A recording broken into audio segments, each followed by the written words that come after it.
Então, por favor, faça a sua indagação, a sua pergunta e encaminhe até mim, que eu vou estar moderando esse primeiro painel. Pastor Tunala, pastor Diogo, vocês estão à vontade, se quiserem fazer uma primeira explanação sobre o assunto. Pastor Diogo acabou de fazê-lo, mas pastor Tunala, fique à vontade. Eu não preciso de microfone aí não, porque eles vão escrever, tá bom? Vou deixar aqui com o pastor Diogo.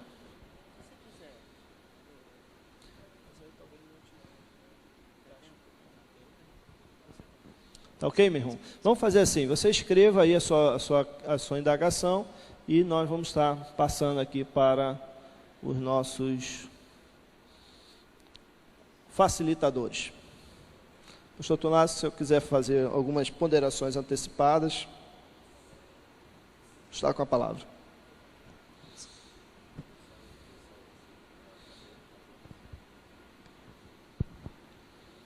Olá, irmãos, bom dia mais uma vez.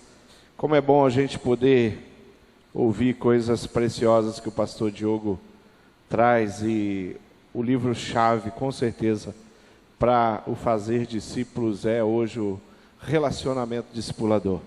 E nós temos ali no livro de Mateus aquela grande ordenança do ir e fazer discípulos, e tudo que a gente precisa pensar, entender e fazer com que a igreja e as pessoas que estão perto da gente entendam é que fazer discípulo é algo que acontece de forma natural, contínua, diariamente, todos os dias, todos os lugares nós temos oportunidade de conhecer e se relacionar com pessoas. E o maior desafio que nós temos hoje no estilo de vida, da maneira como nós vivemos, é não nos deixar se perder pela agenda, pela quantidade de coisas que roubam e atraem a nossa atenção durante o dia. Mas morando em grandes centros, como a maioria das pessoas hoje estão vivendo, o que a gente percebe é que as pessoas começaram a perder o seu valor. Então você passa, você se relaciona, você fala com muita gente, mas as pessoas começam a perder qualquer tipo de identidade que poderia vir do teu coração para com elas. Então elas não têm mais nome, elas são pessoas que estão ali exercendo uma função. Aquelas pessoas não têm mais história, porque você começa a não se envolver e conhecer a história das pessoas. Aquelas pessoas não têm família, elas só são pessoas. Então, quando você vai a uma panificadora, quando você vai a um posto de gasolina, quando você entra numa repartição, uma repartição pública, você encontra pessoas. Então, relacionamento é uma coisa que é muito forte. Onde a gente vai, a gente se relaciona, em todos os lugares. Nós acordamos e começamos a ter contato com as pessoas. E muitas vezes, nós começamos a nos comportar como se de fato nós não nos relacionássemos com ninguém. Quando eu olho para a palavra de Deus e eu vejo o ir e fazer discípulos em todas as nações, ou todos os lugares por onde nós passamos, em todas as oportunidades que nós temos, quando nós temos isso como uma referência, e quando nós levamos a igreja a olhar para o lado e compreender que as pessoas estão ali disponíveis, com a sua história, com o seu contexto familiar, nós podemos então facilmente nos envolver, nos interessar e conhecer, e ali sim iniciar relacionamentos que vão ser sólidos e vão render glórias por nome do Senhor Jesus. Então, eu acho que vale muito a gente discutir e conversar agora sobre essa questão do comportamento e da falta realmente de relacionamentos que são com interesse e amor com as pessoas que Deus tem colocado perto da gente. Talvez você essa semana esteve várias vezes com uma mesma pessoa.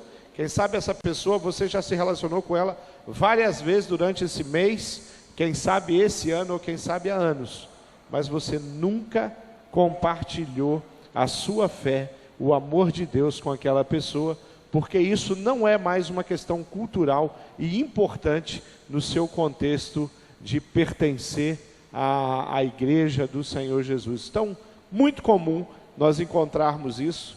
Qualquer dinâmica que você faça com o grupo da igreja, você vai perceber que elas se relacionaram bastante, sim, que não tem como não se relacionar, mas que não foi importante compartilhar o amor de Deus e levar essas pessoas a conhecer Jesus. Eu acho que o básico é rever o nosso relacionamento.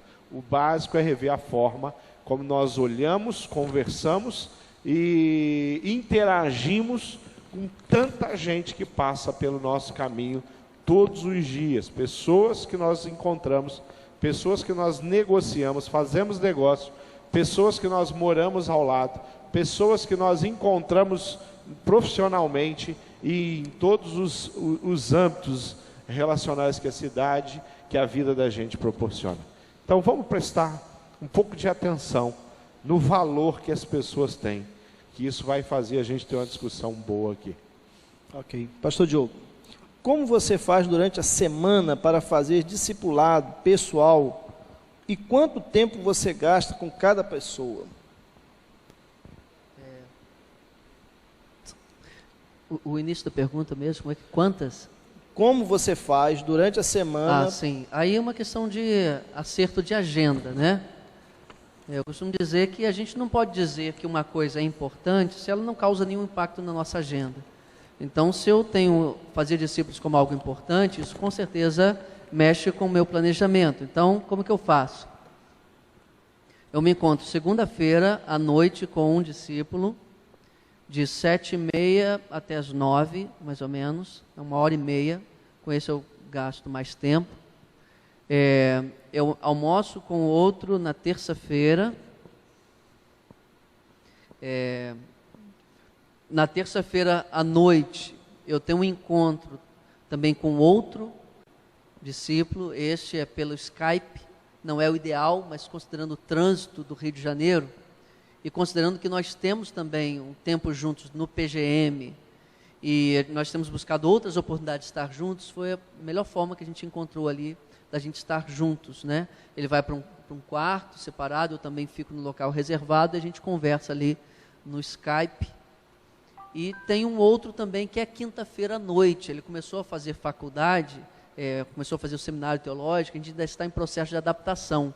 A gente tem conversado bastante pelo WhatsApp e buscado outros momentos de estar juntos. Não é o ideal é que eu tivesse aquele compromisso, como o pastor Gilson Breder fala bem, o HDL, que é o colesterol bom, né? Que é dia, hora e local. Se não tiver, o tempo vai fugindo de nós.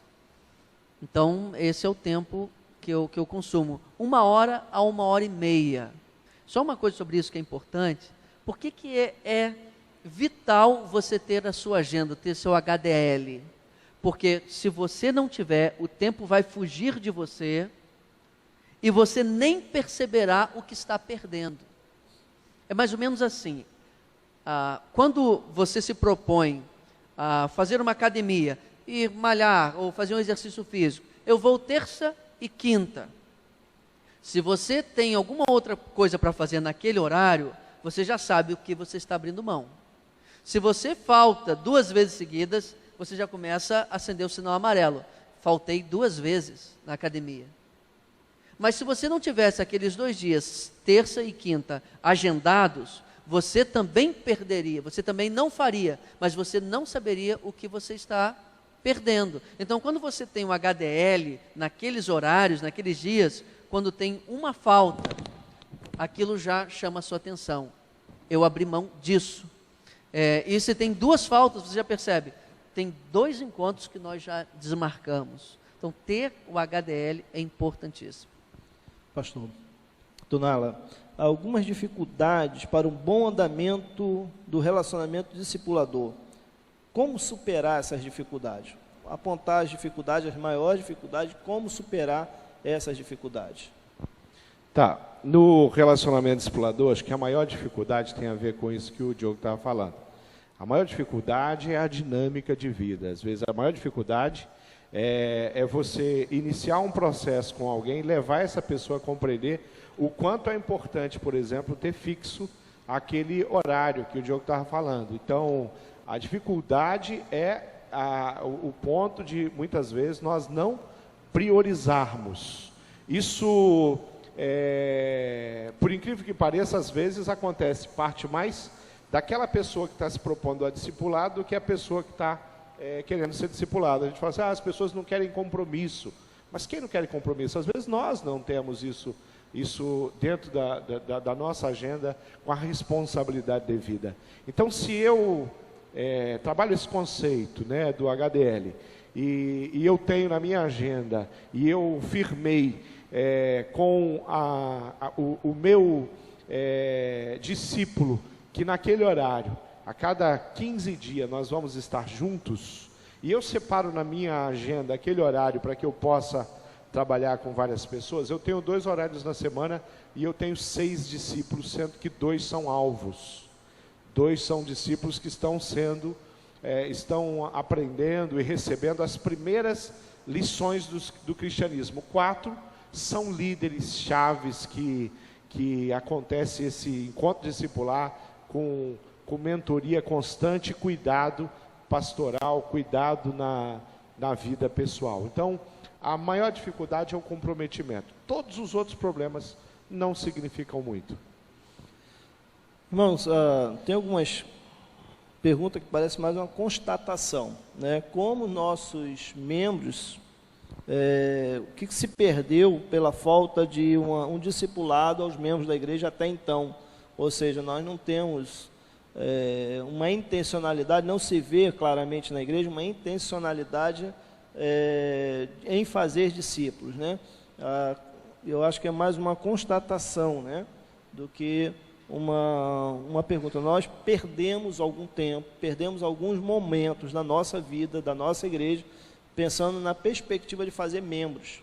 Então, é o estar aqui, como se o batismo, né, esse é o sentimento, como se o batismo resolvesse tudo. A gente trabalha com a pessoa e trabalha a nível de conteúdo, né?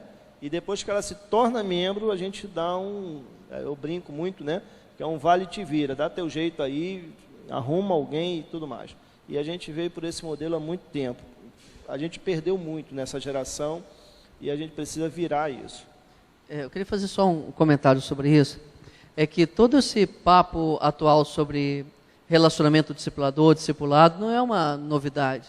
Na nossa literatura da Juerp, na década de 70, 80, os livros de Wayland Moore já falavam sobre isso. Por exemplo, Integração segundo o Novo Testamento.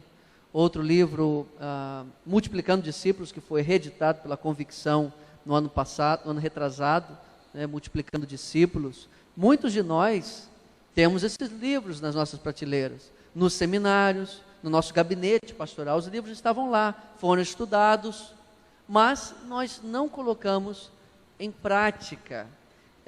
Nós gastamos muito tempo na década de 80, final da década de 80, década de 90, com outras discussões. A análise que eu faço, o pastor Fabrício também concorda com isso, é que com o advento dos ministérios de louvor, com guitarra, bateria, que tudo isso é uma bênção, mas naquele tempo ali, década de 80, quem viveu nesse tempo sabe que houve uma discussão ampla sobre liturgia nas igrejas. E nós ficamos debatendo liturgias, e hoje eu ainda vejo igrejas discutindo se pode bater palma, se não pode, se pode ter bateria, se não pode. Essa discussão está muito velha, essa discussão da década de 80.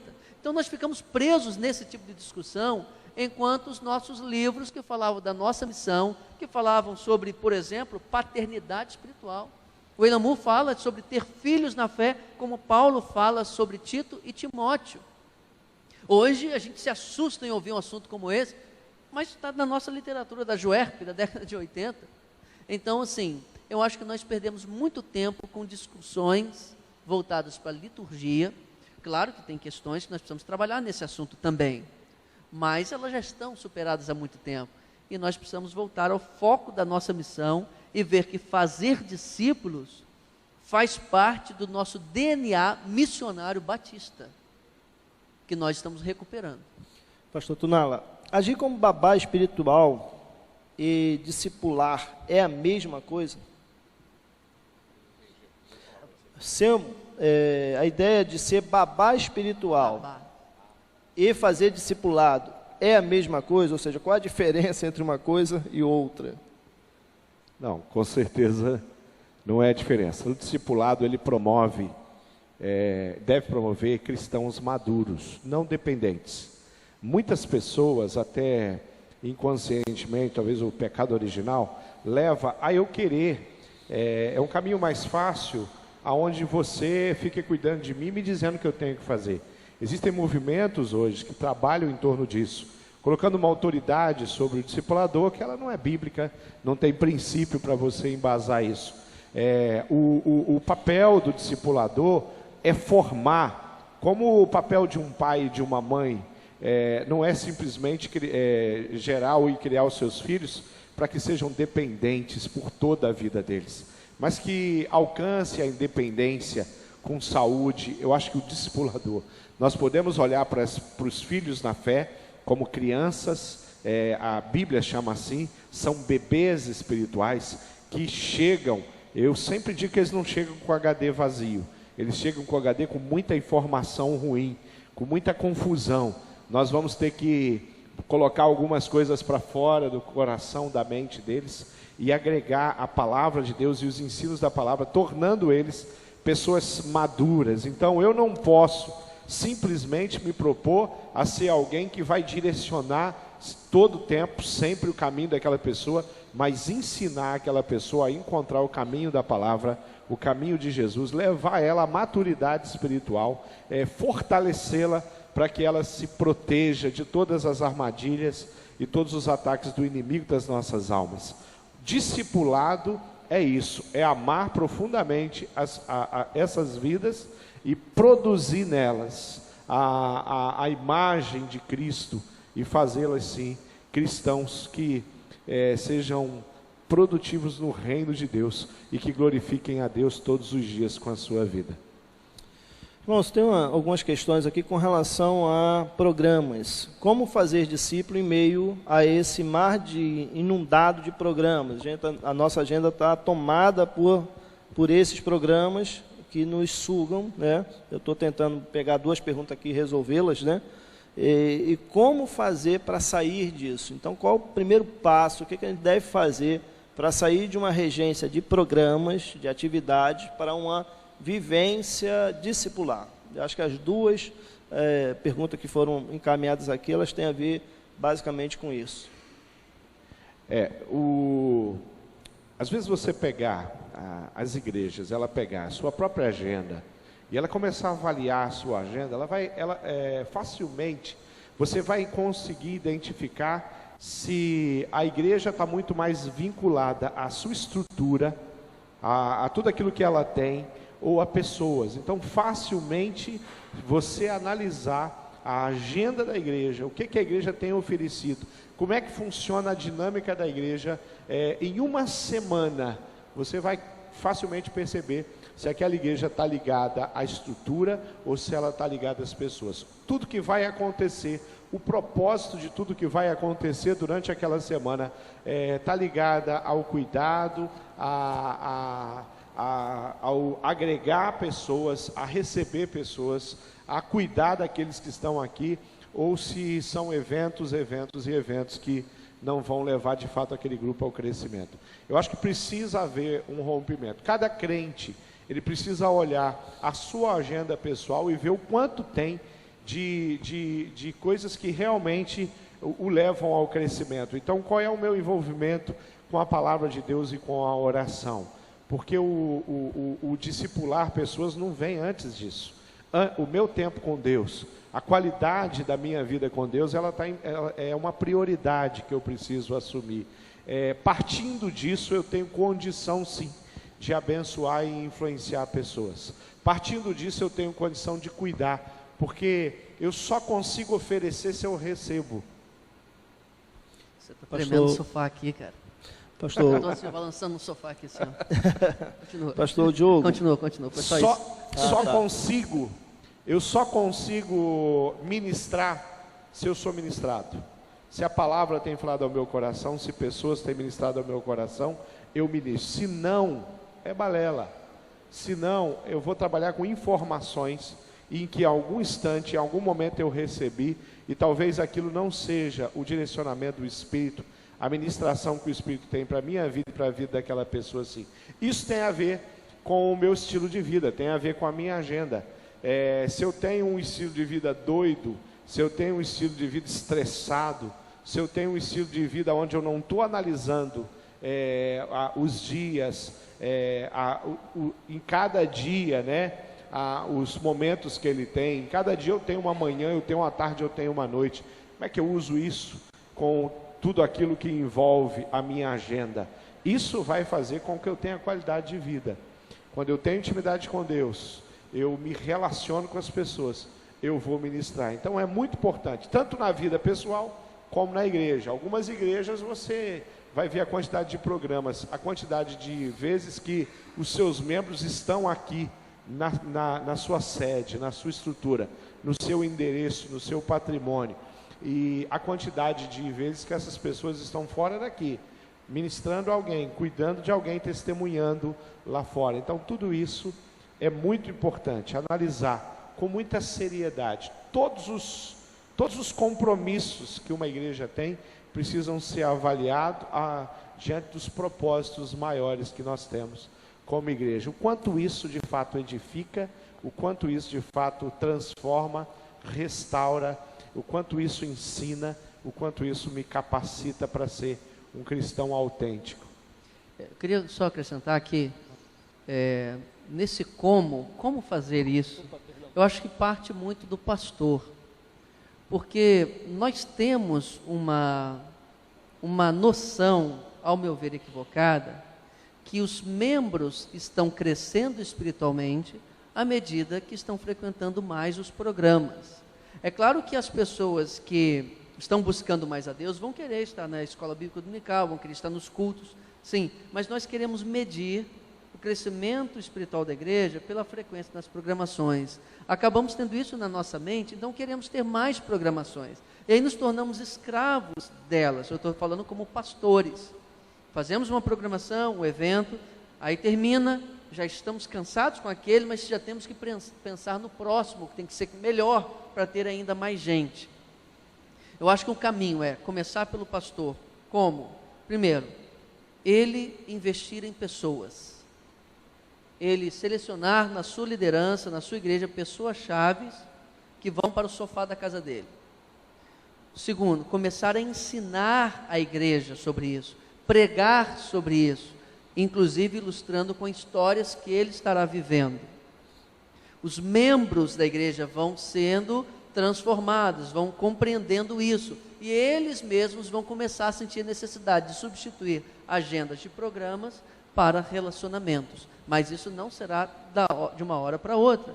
Tem aquele membro da igreja que ainda vai querer cantar em 4 corais, participar de 5 ministérios, mas é o jeito dele, isso vai acontecer, mas aos poucos, quando você vai ensinando isso, os corais são uma bênção, tá, gente? O ministério também é uma bênção, mas às vezes consome tanto a nossa agenda, que não tem tempo nenhum para a gente fazer discípulos, que é o centro da missão. A gente acerta a parede toda, menos o alvo que estava na parede. Então, nós precisamos ensinar e modelar isso, ensinar de púlpito e modelar como pastores, e explicar como é, aos poucos, médio e longo prazo, 1 ano pregando sobre isso na sua igreja, para talvez, se você está pensando aqui, mudar a sua agenda, pense numa agenda mais discipular em 2018, pense em 2017, já tirando algumas coisas, mas isso é a longo prazo, e com muita paciência, porque aqueles irmãos, como eu te falei, que são presos a essas programações, também são ovelhas e precisam ser pastoreadas com amor. 2 perguntas aqui têm a ver com o material. Pastor Diogo, por favor, como explicar uma história a uma pessoa, e aí colocou bem específico, uma pessoa surda, e quando você começa a fazer isso, ela começa a perguntar e aí você, durante a explicação, como fazer para que impedir essas perguntas, né? É uma pergunta. Você tem como colocar o retorno dele aqui? Está dando eco, a gente está ouvindo lá, não consigo definir o pastor Marcelo aqui. Ok. Quando você começa a explicar uma história, aí estão falando basicamente, especificamente da questão dos surdos, a pessoa começa a explicar, essa pessoa começa a interagir fazendo perguntas. Como impedir isso? E a outra, porque tem, né, dá para fazer uma pontezinha aí, como alfabetizar ou discipular, como discipular uma pessoa que é analfabeta. Todas as duas têm a ver com conteúdo, eu queria... Ok. Vou começar pela segunda. É só fazer como Jesus, porque os discípulos eram analfabetos também. Então, nós ficamos muito presos no material. E o primeiro material que a gente usa no discipulado é a nossa vida. Então, se você tem vida com Deus, se você tem vida de oração, se você tem a palavra, ministre a palavra para aquelas pessoas. Se analfabetismo fosse impedimento para discipular alguém, então Jesus nunca poderia ter discipulado os discípulos. Pouca gente era letrada dentro daqueles ali, que eram os 12 homens escolhidos por ele. Mas a pessoa que fez essa pergunta, possivelmente, estou falando com todo carinho, seja presa assim, qual o material que eu vou usar? O material pode ser importante, porque ele vai ser reproduzível. Mas eu tenho certeza que na sua bagagem espiritual, você já tem conteúdo para ministrar a vida daquela pessoa. Chama aquela pessoa para a sua vida. Você não precisa de um material para chamar a pessoa para o seu sofá, para conviver com ela, para ouvir as histórias dela, para ouvir o que ela está passando e ministrar ao coração dela. Você pode usar, por exemplo, na hora de ensinar a palavra, as narrativas bíblicas, que a pessoa vai memorizar para ensinar para outro também. Então, o analfabetismo não é impedimento de maneira nenhuma. A segunda pergunta sobre... quando você começa a falar, a pessoa tá, interpõe, né, interage. Certo. O que nós precisamos entender é que o discipulado não é só transmissão de conteúdo. Paulo fala em 1 Tessalonicenses 2,8, porque eu amei muito vocês, eu estava disposto a comunicar, a transmitir não apenas o Evangelho de Deus, mas a minha própria vida. Apesar da palavra ser muito importante na hora de ministrar, a vida também é importante, você tem que se doar. Não é só um encontro que você faz um dia na semana, em determinado horário. A questão não é quando é o seu discipulado. O seu discipulado é a vida toda. O seu discipulado é 7 dias por semana. Agora, você vai ter um encontro, mas o discipulado não se resume em um encontro. O discipulado é a doação da sua vida na vida de outra pessoa. Aí, se você estiver ministrando um estudo e a pessoa estiver fazendo perguntas, eu acho que você tem que discernir. São perguntas porque a pessoa está realmente querendo saber, ou são perguntas só para questionar talvez um assunto ou fazer uma objeção, porque ela não está concordando e quer entrar num debate. Se for esse segundo caso, eu pediria à pessoa para esperar um pouquinho para a gente finalizar o estudo que estiver sendo feito.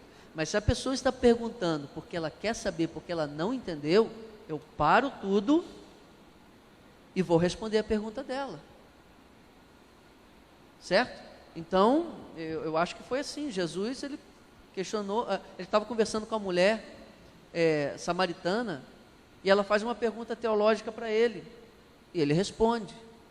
O discípulo quer saber. Os discípulos estavam caminhando, viram um cego de nascença, e perguntaram, por que ele nasceu cego? Foi ele ou os pais que pecaram? Jesus parou tudo para responder. Então, faz parte do discipulado você responder às dúvidas das pessoas. A ministração do material não é mais importante do que a pessoa. Não é a pessoa que existe por causa do material, por causa da lição.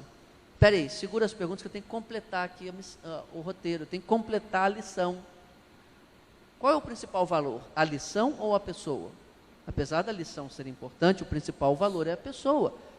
Faça a lição em 2, 3 encontros, não tem problema. Responda a pergunta que a pessoa está fazendo naquele momento. A não ser que seja aqueles casos de perguntas inconvenientes apenas para gerar um debate, e não é o momento ali. Ok. Pastor Tunala, quando percebemos a falta de interesse nessa caminhada discipular, até quando insistir? Você tá, não, da pessoa. Você resolveu discipular uma pessoa, mas ela não tem muito interesse. Até quando insistir com essa perspectiva de discipular aquela pessoa? Ok. Quando nós investimos numa pessoa, a gente sempre tem que lembrar que essa escolha ela precisa ser fruto da oração. Deus coloca pessoas perto da gente, nós vamos começar a investir. Nós compartilhamos o amor com todos. E dentre todos, vamos imaginar num ambiente profissional, vamos imaginar numa vizinhança, imaginar isso num contexto familiar. Eu tenho várias pessoas ali que precisam realmente provar de Jesus. Eu vou investir em todas as pessoas. Tanto que você pega o cartão-alvo tem, são 5 nomes ali, né? Antigamente eu trabalhava com os 10 mais, né? Você vai investir em várias pessoas. O processo discipular através do testemunho, ele acontece muito antes. Às vezes uma pessoa se torna um discípulo da gente muito antes de nós termos um acordo de sentarmos uma semana num horário fixo, porque esse processo é um processo de testemunho. Então eu começo a compartilhar com aquele colega de trabalho o amor de Jesus. Às vezes eu chego no meu dia a dia e pergunto, eu trabalho com o Diogo, e eu falo: Diogo, e aí, como é que você está? O Diogo: rapaz, hoje eu não estou muito bem. Como brasileiro, eu falei: é assim mesmo, nem sempre a gente ganha, né? Tem dia que a gente perde, e fica nisso. Mas se o Diogo me sinalizou e ele fala: olha, hoje não está muito bem, mas Diogo, o que aconteceu? E o Diogo fala para mim: olha, minha esposa não está bem. E eu vou parar e falar assim: tá, o que a sua esposa tem? E ele começou a compartilhar o que a esposa dele tem.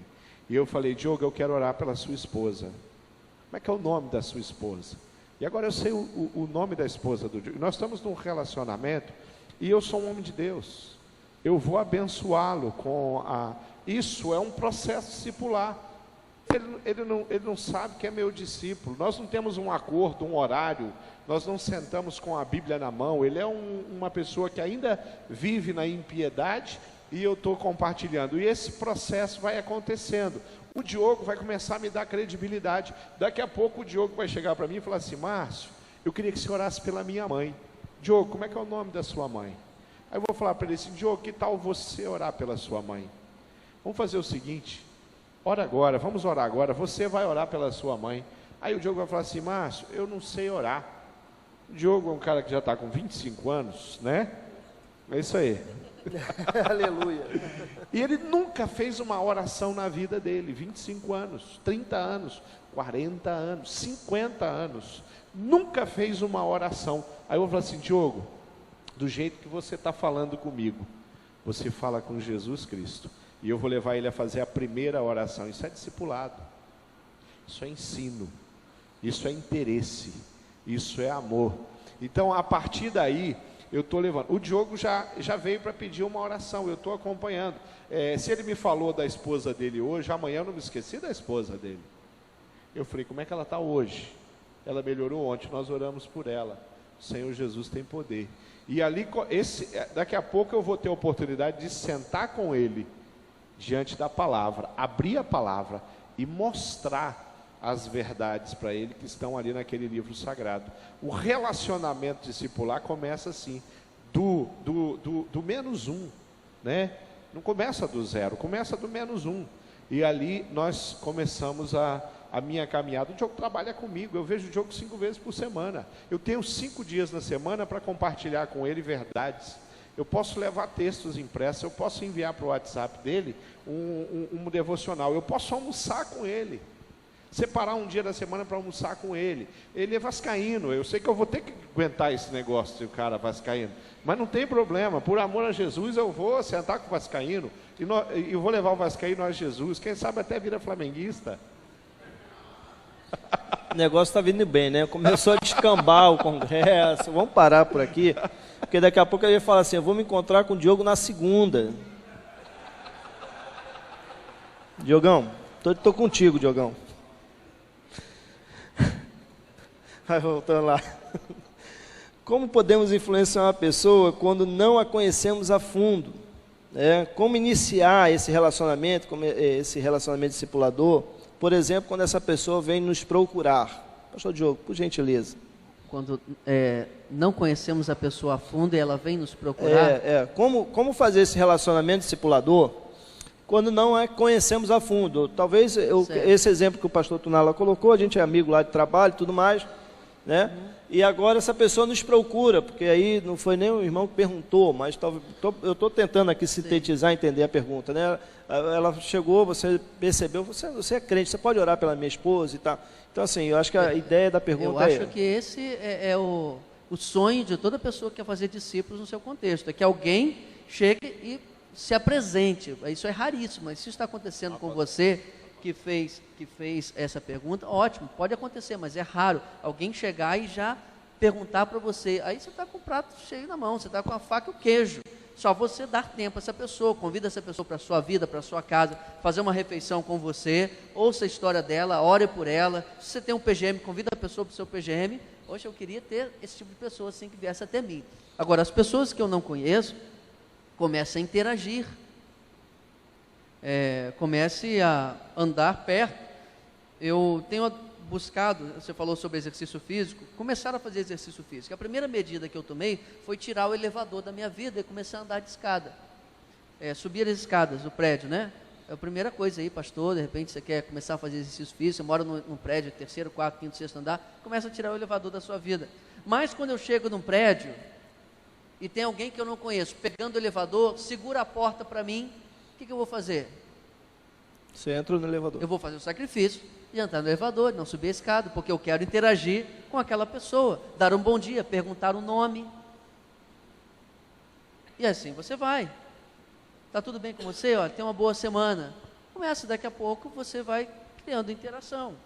Procure lugares de vínculos, academia, um esporte que você pratica, uma praça que você frequenta, uma lanchonete, o posto de gasolina, o frentista do posto, a padaria, os comerciantes. Procure lugares de vínculo e vai se aproximando. Seu condomínio, a área de convivência do condomínio, isso tem que ser intencional. Rapidinho, eu estava com a minha esposa dia desse no hall, aí veio um casal, um jovem casal passou por nós, e minha esposa me deu um cutucão assim, eu falei, o que foi? Você não falou com eles, você não deu bom dia para eles, você não se apresentou para eles. Aí eu, puxa vida, eu estava com o meu módulo fazer discípulos desligado. Você não pode estar com o seu módulo fazer discípulo desligado, deixa ele on o tempo inteiro. Módulo discipular, clica ele aqui, e você está olhando as pessoas ao seu redor, sempre com esse negócio aceso e ligado para você interagir com as pessoas. Amém. É mais uma coisa que a gente aprende, tá vendo? Modo discipular ligado. Isso aí, veio agora. O wireless, né? O wireless do celular pode estar desligado, o GPS desligado, mas o módulo fazer discípulo ligado. Legal. Aqui a pergunta é: como podemos falar sem ofender com o discipulador ou discipulado de uma pessoa que ela não tem uma boa reputação, um bom testemunho? Como devemos liderar ou agir com essa pessoa? Acho que eu estou pensando na perspectiva do membro, que ele não tem um bom testemunho e a gente quer fazer um discipulado com ele. Como fazer isso? Bom, isso envolve também o respeito à pessoa com relação a uma religião que ela é influenciada. Eu acho que o segredo aí está no seguinte: o início de um relacionamento não necessariamente deve ser o pecado da pessoa, mas a palavra de Deus.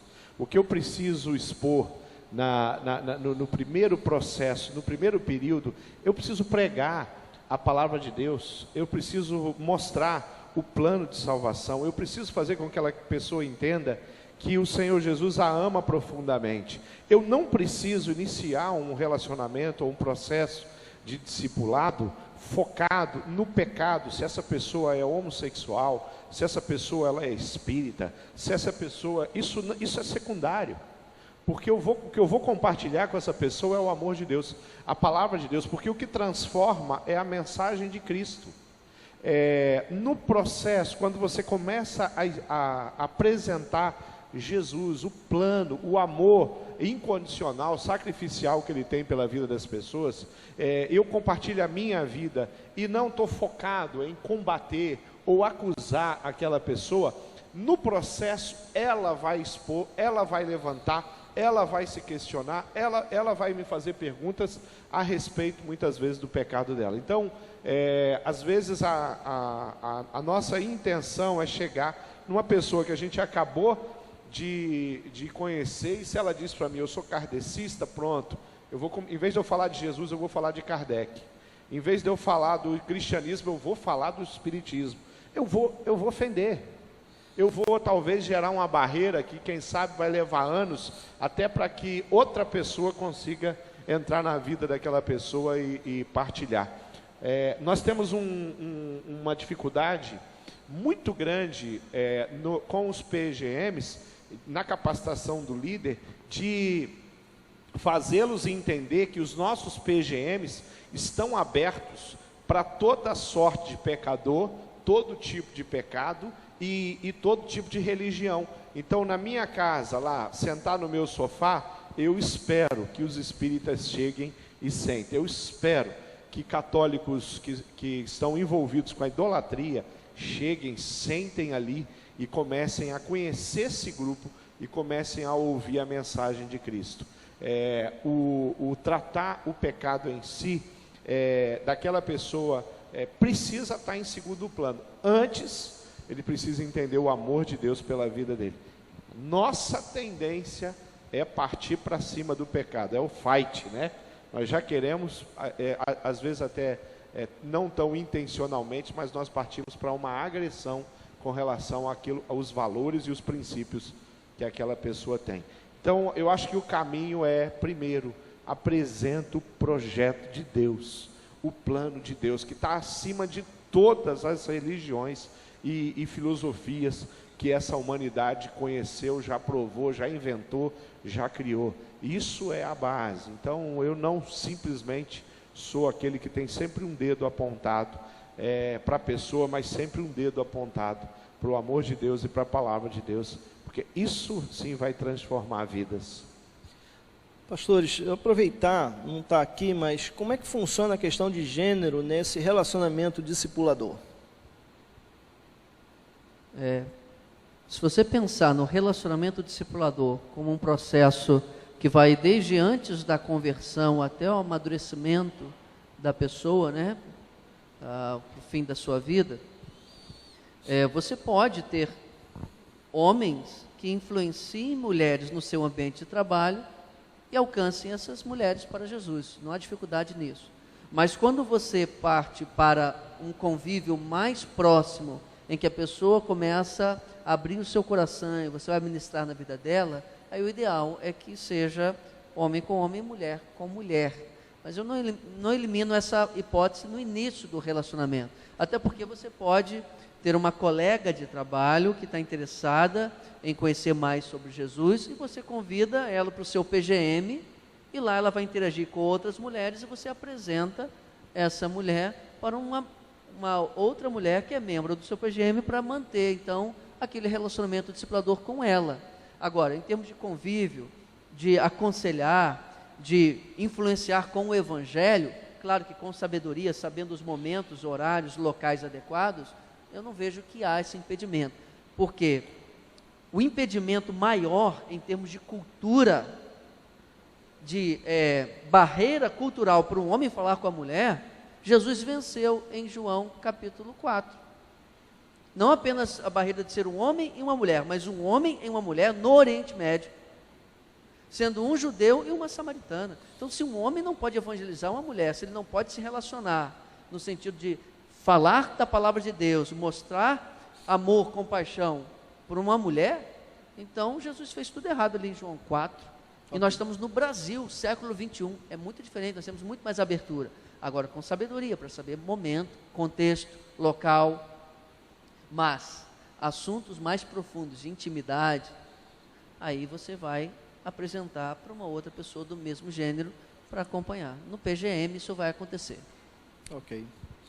Pastor Tunala, o perigo disso, bem resumidamente, o perigo desse relacionamento mais profundo, né? Desse aprofundar desse relacionamento aí, bem rápido.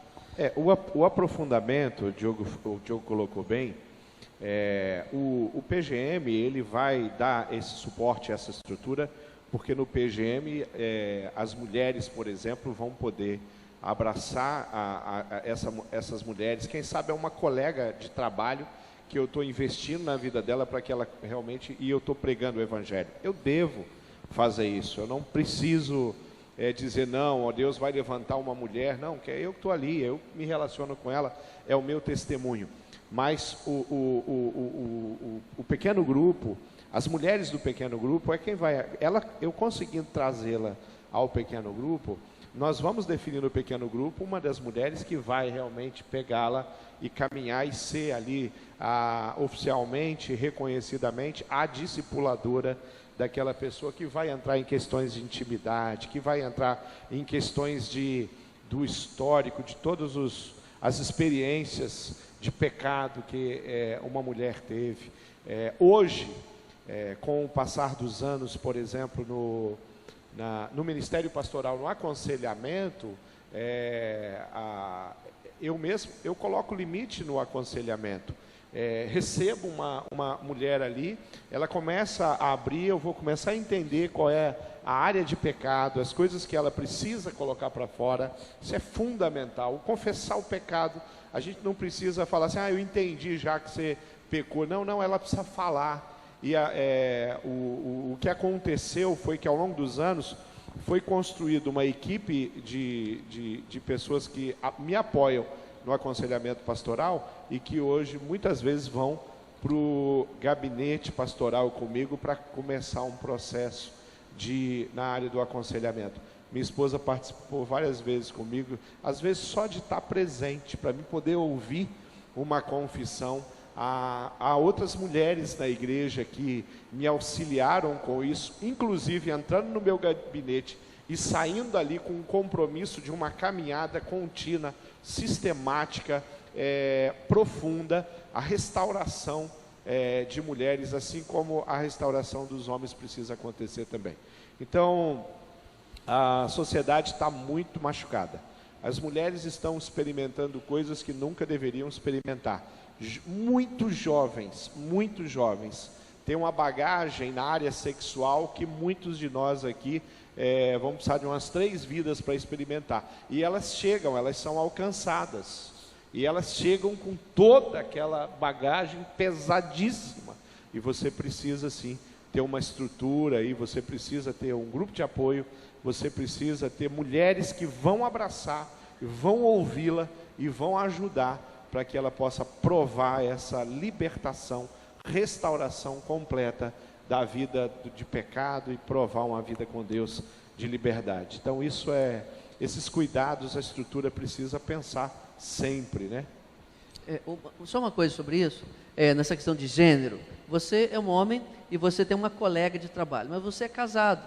Procure apresentar essa pessoa, sua esposa também. Ela é casada com um homem. Procure saber quem é o marido dela e tente interagir também em termos de famílias. Convide os dois para um jantar na sua casa e você vai conhecer o casal, certo? Então isso eu acho muito importante também. Se para discipular é preciso relacionar-se com a vida do outro, como nos relacionamentos levar a igreja de um modelo de PGM e de relacionamento discipulador alguém à margem da sociedade, por exemplo, mendigo? Essa é uma boa questão. Eu acho que nada melhor do que o relacionamento para fazer a diferença na vida dessa pessoa. Se a igreja ela tem os PGMs, por exemplo, um PGM pode adotar essa pessoa, pode contribuir para que ela tenha uma restauração por completo na vida dela. Sim, eu queria chamar a atenção do irmão, como nos relacionamentos levar a igreja no modelo de PGM porque aqui pelo que eu estou percebendo aqui, a questão é modelo, né? Acho que a ênfase maior está aqui no modelo, ou seja, esse modelo relacional de PGM. O que eu percebo, irmãos, e aí eu não quero ser o que vai dar Mas a questão Se você quiser responder, você pode responder também, cara. Você está só jogando para a gente aí, mas sei que você tem boa resposta para dar. Porque assim, irmãos, a perspectiva do modelo, a gente não está falando e está seguro de estar falando de um modelo, mas de um estilo de vida. Isso é bem diferente uma coisa da outra. A gente não está apregoando que agora estava tudo errado e agora vamos partir para um modelo. Não, nós não estamos falando de modelo, nós estamos falando a princípio de uma relação de intimidade, que foi uma coisa que foi tomada da membresia da igreja e quer devolver, que é o sacerdócio universal do crente.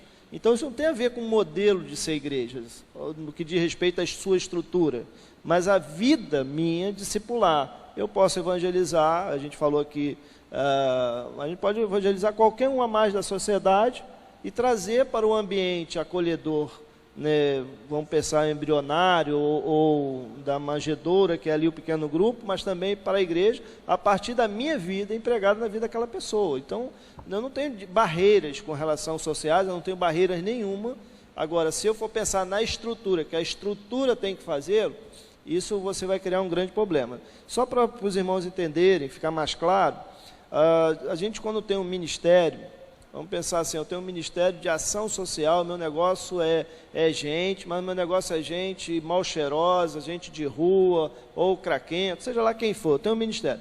E normalmente essa pessoa ela é muito apaixonada, aguerrida, e nós precisamos de gente assim, mas ela de repente ela pensa que toda a estrutura tem que se voltar àquela perspectiva. E cada um tem o seu dom, e cada um tem que exercer o seu dom, e a igreja tem que ser inclusiva no seu todo e em receber esses que estão sendo captados, mas você precisa entender que o seu dom é o seu dom, e você precisa exercê-lo e influenciar pessoas e discipular essas pessoas, mas esse é o seu dom. Às vezes a gente comete um erro de achar que a estrutura toda, porque o meu dom tem que voltar-se para mim. Então, primeira ressalva, não é um modelo, é um estilo de vida. Segunda, se esse é o seu dom, eu não estou justificando as outras pessoas, a igreja de uma maneira geral, falar que tem que dar as costas, não é nada disso, mas esse é o seu dom, esse é o seu ministério, e aí você tem que exercê-lo, e claro, a estrutura ela tem que abençoar, porque uma perspectiva, eu vou trazer pessoas de fora para fazer um acolhimento, para cortar o cabelo, para fazer um trabalho social durante o dia inteiro. A estrutura da igreja eu vou chamar lá e vai ter gente lá na cantina, não vai ser você, não vai ser eu. Você vai ter gente para cortar cabelo, eu não sei cortar cabelo. Então a estrutura vai absorver, mas esse é o seu, é você que vai estar à frente fazendo isso tudo acontecer. Então você vai estar gerindo tudo isso, é o seu ministério. E as pessoas que estão ali abençoando, lá fazendo a comida, ou cortando o cabelo, ou verificando pressão, não sei o que, vai estar absorvendo sem dúvida nenhuma e interagindo. Agora não ache que você que isso vai ser, agora todo mundo voltar e fazer isso, né? Perspectiva é essa. Como saber que essa pessoa que eu estou discipulando, ela tomou a decisão ao lado de Jesus? É uma pergunta. Como é a decisão ao lado de Jesus? Eu acho que a palavra certa aí talvez não seja nem decisão ao lado de Jesus. A expressão decisão ao lado de Jesus, ela está muito voltada para aquele momento em que a pessoa levanta a mão durante um apelo. A gente usou isso para sinalizar uma outra coisa que tem um sentido teológico muito mais profundo, que se chama novo nascimento, conversão. O novo nascimento, a conversão, a regeneração, é operada pelo Espírito e faz da pessoa alguém diferente do que ela era. A gente começa a notar isso quando a pessoa, o linguajar dela muda, os interesses da pessoa mudam, ela passa a ter prazer em conhecer a Deus, em conhecer a palavra de Deus, e cada vez menos prazer nas coisas pecaminosas. Ela começa a querer estar junto com os irmãos mais do que nos ambientes em que ela vivia. Então, através dos sinais, dos sintomas, ela tem segurança da sua salvação, né, porque ela tem aquela paz com Deus que a conversão proporciona. Ela sente que ela foi perdoada e ela passa a ter uma alegria que ela não tinha antes. Então existem vários sintomas, né?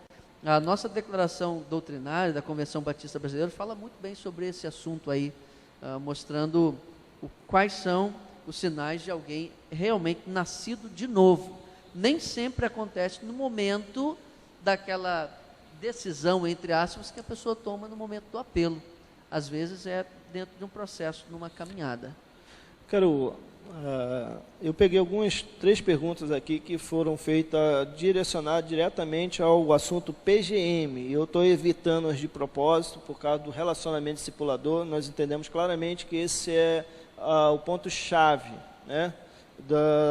Não só da fala, mas de um modelo ou um jeito de ser igreja a partir dos relacionamentos.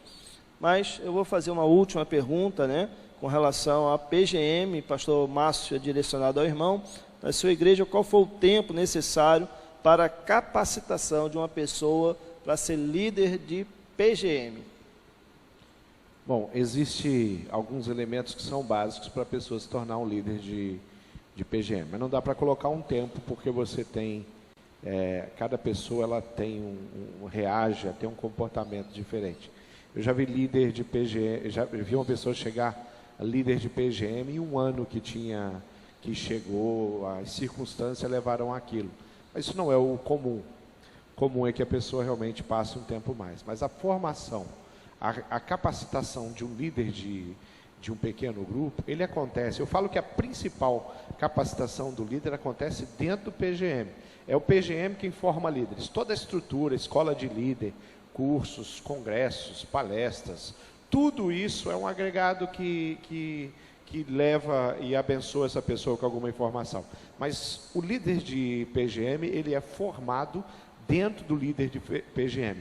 Quem multiplica líderes de PGM são líderes de PGM. Quem multiplica pastores lá na igreja são os pastores. Nós formamos os pastores. Eu tenho pastores na minha equipe que eu sou discipulador deles e cuido deles, porque eu sou pastor. Mas quem forma líder de pequeno grupo são os líderes de pequeno grupo. Como que ele aprende? Ele aprende servindo no pequeno grupo dele. Ele aprende ao lado de um líder, acompanhando a dinâmica de vida, o trabalho. Ele aprende quando o líder do PGM começa a levar ele para os encontros, para as reuniões de supervisão. Ele aprende quando ele recebe do líder tarefas práticas dentro do PGM, aonde ele vai chegar ao ponto até mesmo de conduzir um encontro, e às vezes até com o líder fora daquele encontro, numa viagem, num período de férias, e ele está tocando aquele PGM.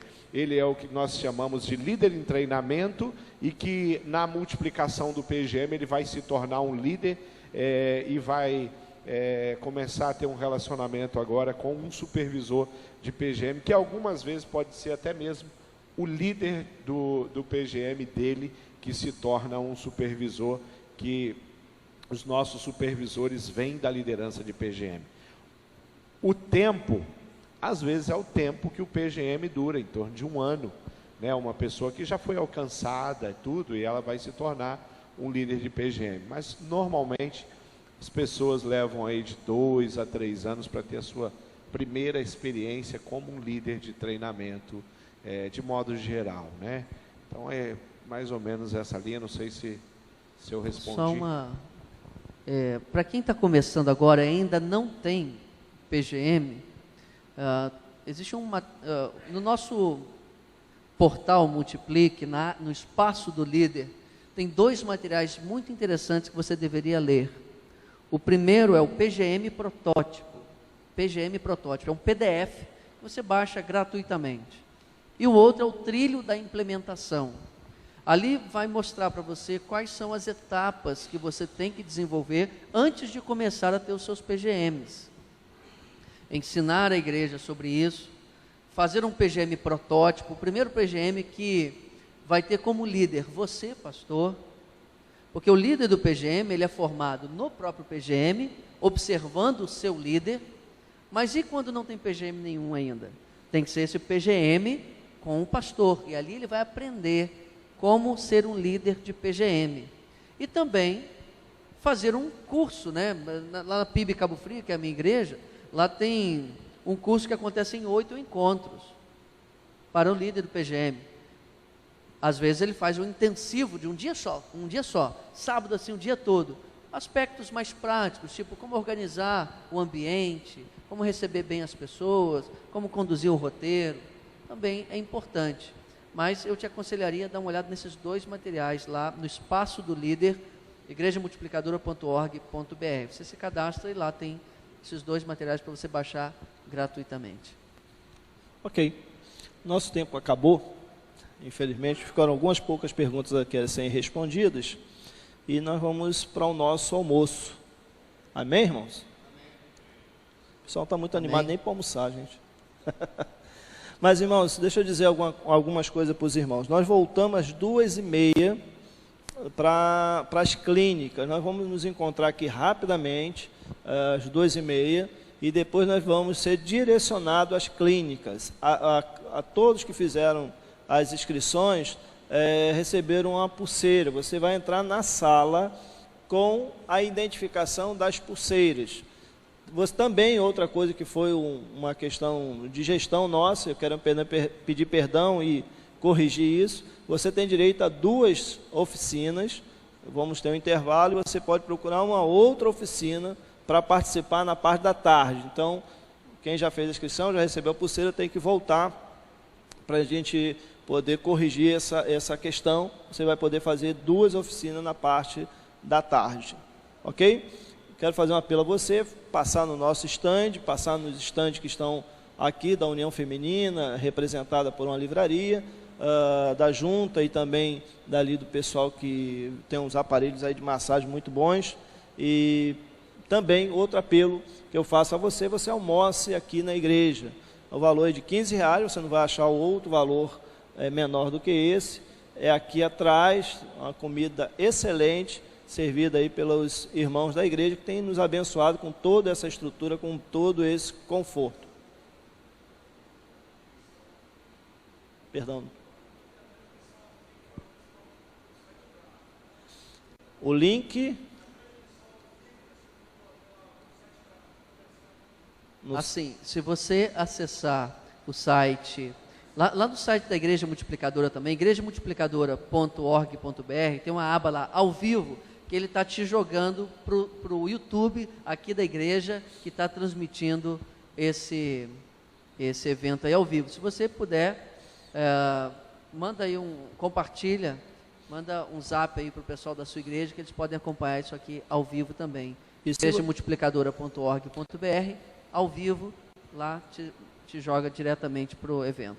E você que está nos participando conosco através da web, você puder interagir conosco, nós vamos abrir um canal de comunicação com você, para você falar da sua experiência, expectativa e talvez até fazer alguma pergunta. Nós vamos estar abrindo essa possibilidade, só que só nós vamos nos encontrar novamente às 19h30, porque já que as oficinas nós não temos como transmiti-la, mas você vai poder, nas 19h30, participar do todo o trabalho aqui conosco. É muito bom você estar aí conosco, seja muito bem-vindo, e a gente vai disponibilizar no próxima transmissão um canal para que você possa interagir conosco, falar de onde você está assistindo, suas impressões e alguma pergunta, alguma coisa que a gente possa abençoar e ser abençoado por você. Tá ok?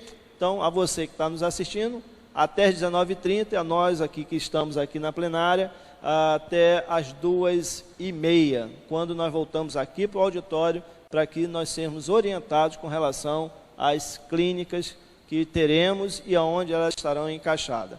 Por favor, nós vamos voltar lá a inscrição para que você possa receber a credencial para participar de mais do que uma clínica, uma oficina.